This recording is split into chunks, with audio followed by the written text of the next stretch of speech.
aí a palavra? Marcos capítulo 5, versículo 39. Todos encontraram? Amém? Diz assim: ele, despertando, repreendeu o vento e disse ao mar: cala-te, aquieta-te. Então o vento se aquietou e houve grande bonança. Ele disse aos discípulos: por que sois tão tímidos? Ainda não tendes fé? Amém? Podeis assentar. Uma rápida palavra para o seu coração. Eu introduzo essa palavra perguntando a você o seguinte: você costuma ter medo na hora das dificuldades? Você costuma ter medo diante dos seus problemas? Quando você está diante de uma situação difícil, você fica com medo ou você tem uma fé de que aquilo irá se resolver? Você fica com medo na hora dos problemas ou você acredita que logo aquele problema terá uma solução? Como você reage diante dos seus problemas? Observe que quando os discípulos aqui clamaram por Jesus, a Bíblia diz que Jesus se levanta e faz aos discípulos uma pergunta: por que vocês são tão tímidos? E timidez aqui não é igual aquela criança que tem vergonha de se apresentar na frente de um público. Não. Timidez aqui é falta de fé. Em outra tradução, Jesus pergunta: vocês ainda não têm fé? Jesus pergunta em outra tradução: onde está a vossa fé? Em outra tradução diz: homens de pouca fé. O que Jesus está tentando dizer aqui é que esses homens eram homens que tinham uma fé que confiava pouco em Deus. O evangelista estava falando algumas coisas aqui e estava confirmando essa palavra. A sua fé é aquela fé pequena, como a fé que os discípulos tiveram nesse momento, uma fé que confiava pouco. Olha o que Jesus pergunta em outra tradução: por que vocês estão com medo? Agora eu quero que vocês me ouçam. Jesus pergunta: por que sois tão tímidos? Não tendes fé? Por que vocês têm medo? Ou seja, ele está associando o medo com a falta de fé. Então escute, muitas vezes, quando você tem medo de determinado problema que se apresenta para você, significa para Deus que está faltando fé na sua vida. Vou dizer de novo: existem determinados medos que nós temos dentro de nós, que para Deus representa falta de fé. Jesus está associando a falta de fé dos discípulos ao medo. O medo, a falta de fé.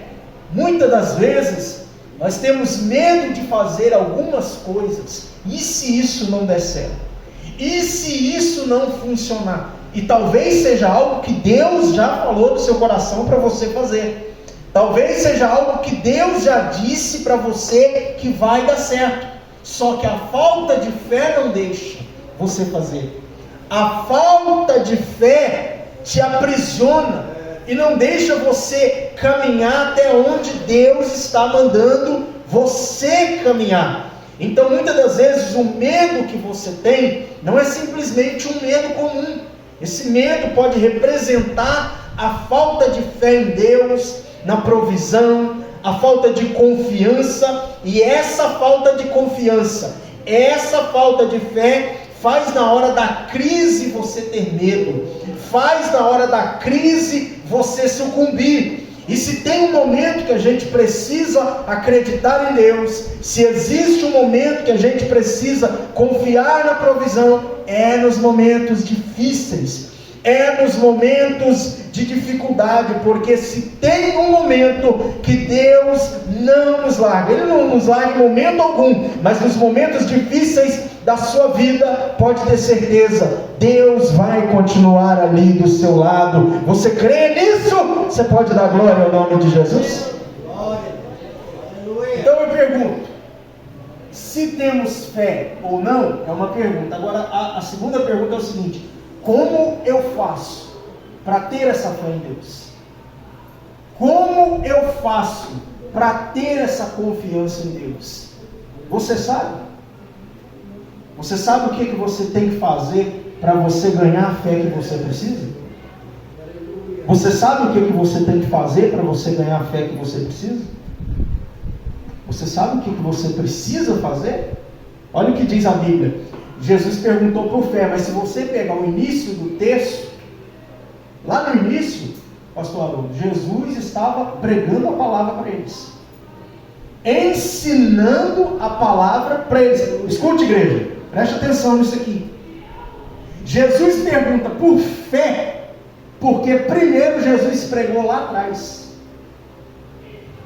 Por que Jesus faz isso? Porque Jesus sabia que a única coisa que produz a fé que o crente precisa é a palavra de Deus. Concordam comigo ou não? Vocês concordam comigo ou não? Diz que é falta de ética baixar enquanto você está pregando. Jesus pergunta por fé, mas primeiro Jesus prega para eles. Irmão, não se procura fé aonde não teve primeiro a pregação do Evangelho. Como é que você vai crer em alguma coisa que primeiro você não ouviu? Como é que você vai acreditar em alguma coisa que primeiro não chegou até você? Perguntaram para o eunuco assim: você entende o que lê? Ele diz: como que eu vou entender se ninguém me explica? Olha só, Jesus pergunta por fé porque primeiro ele prega a palavra, e Jesus sabia que a palavra produz fé. Entenderam ou não? Levante as mãos assim comigo, toda a igreja. Diga assim: a palavra produz a fé que eu preciso. Entendeu, gente? Então é a palavra de Deus que você ouve que vai produzir a fé que você precisa. Vocês estão entendendo a importância do culto?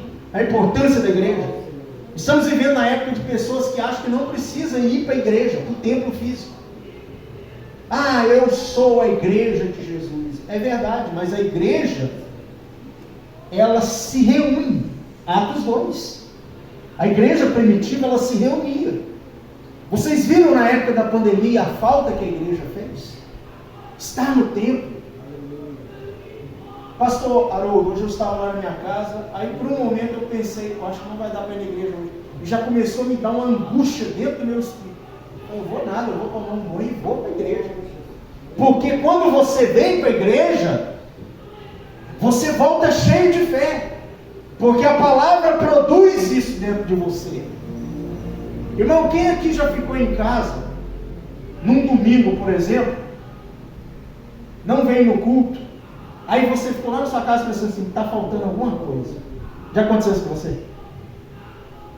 Está faltando alguma coisa? É o seu espírito que te diz assim: você não me alimentou hoje, faltou a palavra que produz a fé. Então você só procura essa fé onde primeiro existiu a palavra. Então só existe fé se primeiro existir a palavra. Eu gosto de fazer caminhada, não sei se alguns de vocês já ouviram passar por aí, correndo. Eu estou sempre com um fonezinho de ouvido aqui. E não estou ouvindo sertanejo, não. Estou ouvindo palavra, pregação, palestra, ensino. Irmão, nós estamos num mundo tão difícil. Se nós não usar o tempo que a gente tem para ouvir a palavra, a gente não vence esse mundo. Então pense os senhores, outra coisa. Vocês nunca vão me ver na hora da palavra conversando, andando. E não é porque eu sou obreiro, não. É porque a Bíblia diz assim, ó, o semeador lançou a semente. Aí a semente caiu no lugar errado, veio a ave do céu e comeu. A ave é Satanás. Por que ele comeu? Porque ele sabia que se ele não comesse, ela podia germinar. Tudo que o diabo quer roubar de você é a palavra de Deus. O diabo não quer que você ouça a palavra. Você está achando que é em vão cada pregação que é pregada aqui? Não é. Cada mensagem, pode ser qualquer pregador pregando aqui, eu vou ouvir todas. Ligado no que está sendo falado. Porque eu sei que é isso aí que vai alimentar a minha alma. Eu sei que é isso que vai alimentar o meu espírito. Então, aí na hora da pregação você vê, dá sono, dá cansaço, dá vontade no banheiro, dá tudo. Porque o diabo sabe que é o que vai alimentar a sua alma. É o que vai produzir a fé que você precisa. Então, antes de Jesus procurar a fé nas pessoas, Jesus pregou a palavra. Ele pregou a palavra e depois ele foi procurar o resultado dela, que era a fé. Sabe por que você acredita? Porque você muito ouviu. Então essas pregações que você ouve aqui, elas, você talvez não entende, mas ela vai fazer efeito para você lá na frente. Quando você estiver passando um momento muito difícil e pensar em desistir, você vai lembrar de alguma pregação que foi pregada. Ah, não posso desistir porque um dia Deus falou lá na igreja que eu tenho que ficar firme e forte em Jesus. Então o que você está ouvindo aqui tem o poder de mudar a sua vida. Então eles têm medo da tempestade e Jesus vem até eles e pergunta pela fé da palavra que ele pregou. Agora eu encerro. Você sabia? Escutem. Agora eu vou falar do efeito dessa palavra e eu encerro. O bom aqui é que a gente não mata ninguém afogado, né? Aqui ninguém morre afogado. Aqui é mais fácil é voltar com sede do que morrer afogado, né? Glória a Deus. Olha o efeito que tem a palavra de Deus. Você crê que uma palavra de Deus pode mudar tudo na sua vida? Estou perguntando. Você crê que uma palavra de Deus pode mudar tudo na sua vida? Crê? Então olha o que aconteceu. Jesus levantou e disse ao vento. Quem disse? Jesus. Se ele disse, ele falou uma palavra, não é? É ou não é? Jesus disse ao vento, cala-te. Não é uma palavra de ordem? Aí sabe o que aconteceu? O vento calou. Por que o vento calou? Porque uma palavra de Jesus mudou tudo. Estava aquela tempestade. Mas Jesus lançou uma palavra. E aquele vento cessou. Irmão, uma palavra que sai da boca de Deus tem poder de fazer coisas grandes na sua vida. O vento ali chacoalhando, destruindo tudo. E uma palavra que saiu da boca de Jesus mudou aquela história. Olha o poder que tem na palavra. A Bíblia diz em João capítulo 1. No início era o verbo. O que é o verbo? O verbo é a palavra. O verbo estava com Deus. E o verbo era Deus. Uma palavra de Jesus. E aquele vento teve que cessar. Então não importa como chegamos aqui. Uma palavra ministrada nesse culto. Uma palavra ministrada nesse altar tem poder de abençoar a sua semana inteira. Tem poder de abençoar a sua casa. Tem poder de abençoar o seu lar. Você crê ou não? Então fica de pé em nome de Jesus. Creia no poder da palavra de Deus. Deixa eu aproveitar esses 2 minutinhos aí e vou louvar o Senhor. Os irmãos